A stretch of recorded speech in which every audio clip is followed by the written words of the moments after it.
Thank you to my panelists.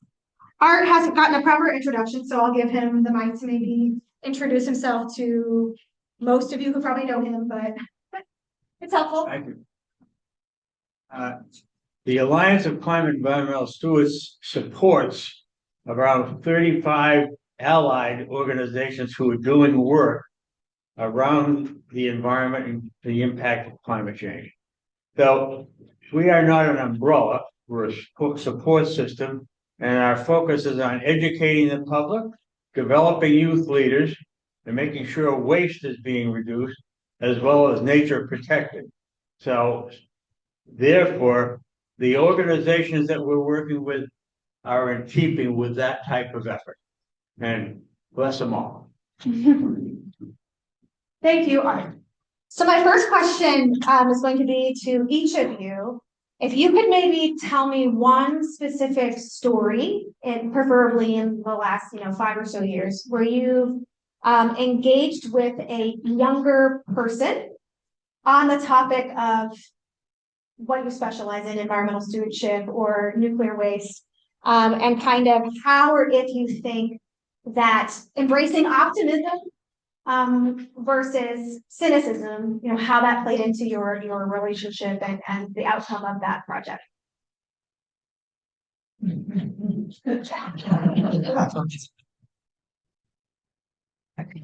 Well, you try to think. But go ahead. All right. I'll just say that this is working. All right, it is. So I teach at Worcester Polytechnic Institute, right? And the program that I teach in is a kind of study abroad program, even though it's not always abroad, where students, juniors, they go and they work in teams for some sponsoring organization on some topic loosely related to technology and society. Anyway, so that's kind of the program that I work in, and they work full time for 7-week quarter on a project. And so I guess what I'm gonna say is that a few years ago, I was advising projects in the White Mountains of New Hampshire, and with students, and one of them was this data science major.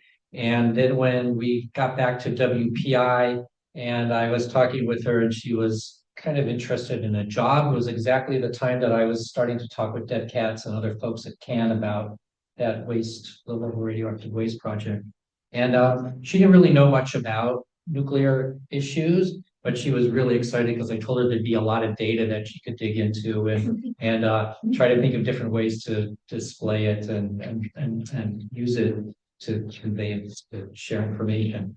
Anyways, I would just say that she was really great to work with. She got very excited. She just started reading all about nuclear issues. She had a great time talking to folks.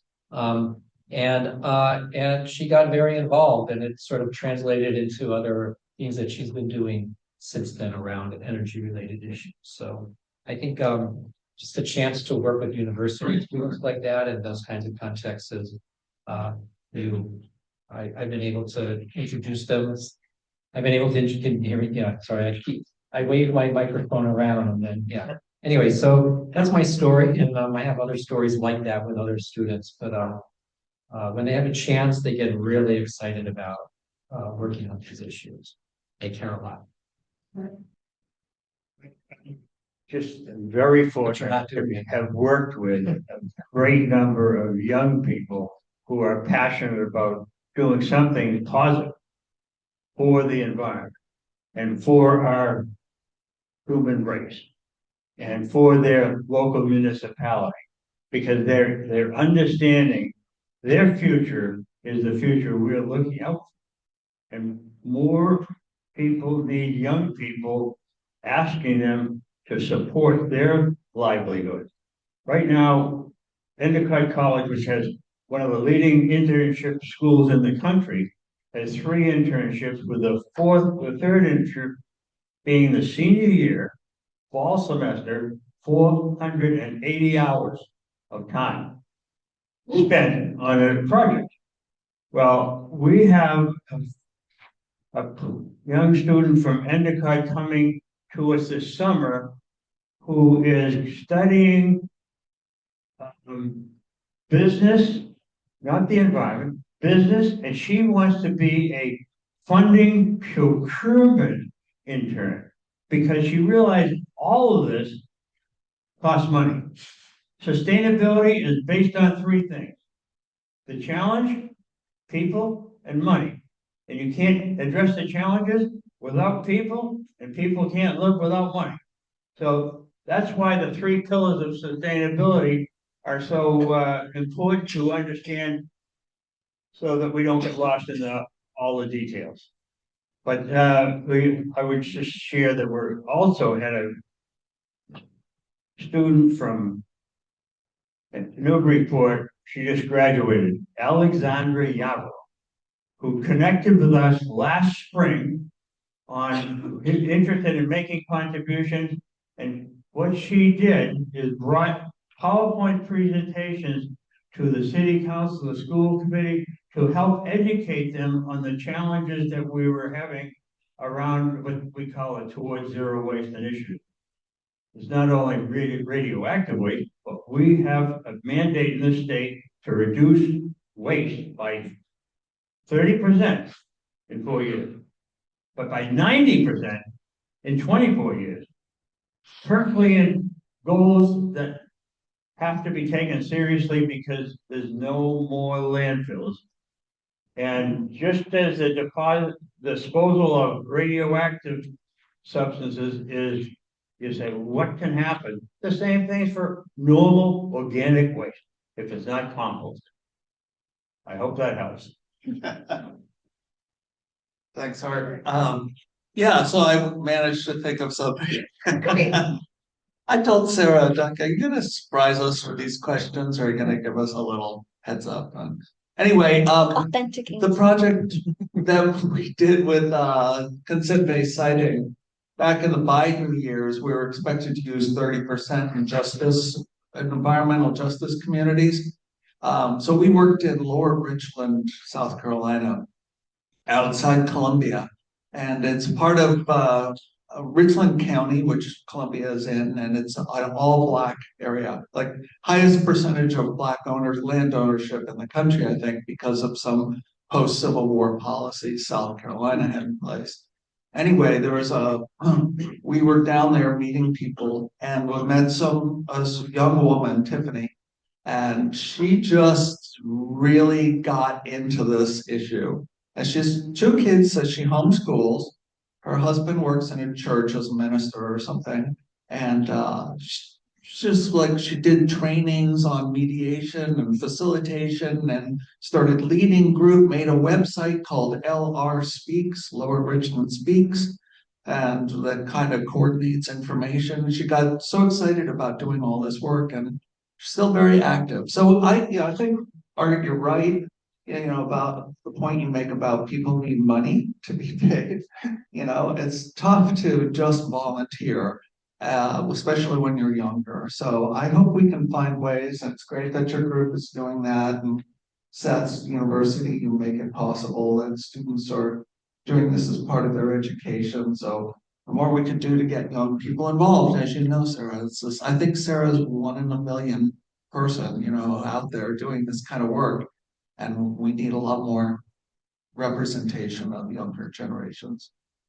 Thank you, guys. What I heard resonating with all 3 of you is being curious to find out what motivates and excites that demographic, that person, instead of sticking to the style and the presentation of information that we're used to with people that have followed us and supported us for so long.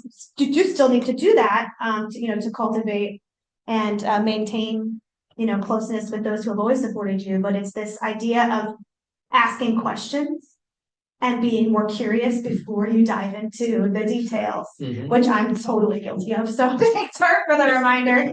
I guess my anecdote would be our recent intern, Elsie DeGrano, who came from Newburyport High School. And it stuck with me because she joined in, I think it was like January of 2025. So it was right after President Trump took office.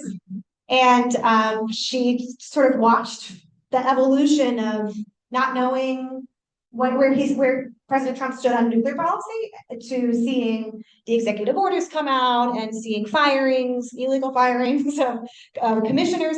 And so she would just sort of be absorbing this while she's in the office working on things. And she asked this question, and she said, do nuclear industry, like, do those corporations, do they not care about us? And she had this just very simple question, and it was sort of, because she's absorbing my complaining out loud and sort of externally processing, like, I can't believe this, and why don't they care? And it stirred me, like, that I'm setting an example of being cynical, and here is a person who is doing great work for us, and maybe growing her interest in environmentalism, and she's going to school to do meteorology, and it changed my focus on being more looking at it from a more human perspective, like how everybody, and the conference I went to in DC really enforced that too, is that everybody has, a different perspective on what is important and what is true. And it's a very small number of people that don't care about us. And they sit way up here, because the people who I talk to that work for the federal government, and the people who I talk to that work at Seabird Station, and the people that call me because they were the ones that hauled the steel from the old dome, and they hauled it up to scrapyard places in Maine. They were like, nobody ever told me if I was being irradiated. How can you tell me how I can find out if I was exposed to radiation? It's people like that are everyday people that were having to work a job, to contribute, and to try to have a good life for their families. And they're all coming to the table, I think, with goodwill. So I tried to start embodying that attitude instead of the incredibly cynical attitude that I had obviously been putting out there when she asked that question. Well, I won't do any more surprise questions. Art, did you want to add something before I switch over to Q&A? Sure. I think we have an axiom that's worldwide, but it's think globally, work locally, act personally. And the day after the election happened, we realized, after being depressed, that we needed to just focus on work locally and act personally, grassroots, because what's happening above will not get us to where we need to be, but working together will. And collaboration, even though it's a little different, one of the phraseologies used here, collaboration is being spoken of more and more and more. The reason one organization, one municipality cannot do a lot of these things by themselves. So we have to have such things as alliances, and just what you're doing with the volunteers that you have throughout the region. So I just say, whatever you can contribute to having us thinking that we need to address this, I like it. Thank you. There were some questions for our radiation monitoring network people. I think there were some hands I didn't get to earlier. Does anybody still have a question for the radiation? Any other questions? Does anybody have any? Just, are the time series data available at all as well? And how long do you save data for? The data hold on. There you go. Yeah. Our data, it used to be a very complicated, convoluted process to access our data. You had to go through the Department of Public Health, fill out a form, request form, and then they would forward it on to us to release the information to whoever was requesting it. But now they have since completely done away with that, and you can contact us directly, and we can give you as much data as you can take home anytime you want. Are you in contact with other groups around the country doing the same thing? We are the only entity that we know of that runs a program like this 24 hours a day, 7 days. We are in contact with SafeCast. So SafeCast, they operate real-time probes globally, so they have a lot of them around Fukushima and around Zaporizhia, Ukraine, monitoring that. We have, they generously release the probe, so we have them kind of working in the same service area as our probes. They're not nearly as sensitive. So they're really useful for an emergency, like post-accident or during accident, to tell you, like, binary. Is it okay or is it terrible? Whereas we get down to like the thousands place of the units of radiation that we're measuring. And we keep it forever. So it gets stored in our server. It's not that it's a small file. You know, they're not difficult for us to store forever. Our digital file goes back to when 2009. So from 2009 to the future, we have millions and millions and millions of data points.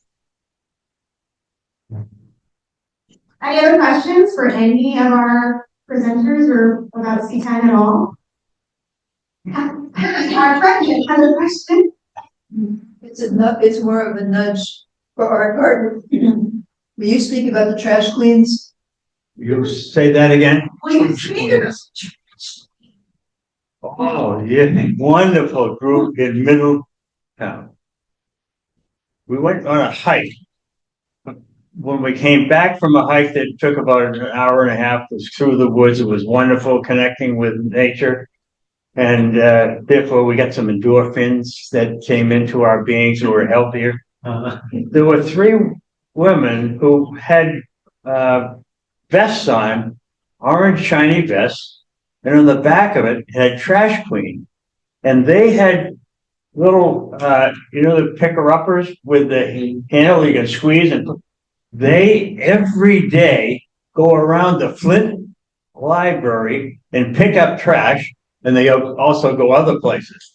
But that's a commitment of a municipal citizen making good for their community and fellow men.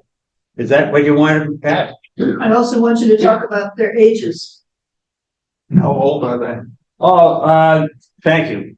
I would say from 60 to 70. So, they're into the give back time, and we have to tap more people on the shoulders and say, would you help me with this? It'll only take you an hour, but we need everybody devoting an hour. We're going to make a big difference. It's not just the youth. Right. It's not just the youth. It's Right. It's not just the youth. Those types of opportunities are the most common, right? Like things that might happen at noon on a weekday. And so I think another thing we have to be creative about on how to reach new groups of people, people who are working regular hours, is making opportunities where maybe they can contribute like on their time, like digitally writing a blog or doing research, diving through lots of data sets. Sometimes it's not like the in-person opportunity, you can sort of fit that in. So I haven't cracked that up. I'm not sure how to make a lot of those opportunities, but I'm looking at it. I'd say it's also they can be small opportunities and big opportunities. Actually, out by us in the Connecticut River, there's a water quality monitoring program. So it's like a kind of citizen science program, and they have volunteers, and it's every 2 weeks somebody has to go out and collect a water sample from these different, they're assigned a spot. But that kind of engagement, it's like a scaffolding, right? You get that involved in that. And then maybe they get a little bit more involved, right? And then a little bit more involved. So it's finding those things that people can do too.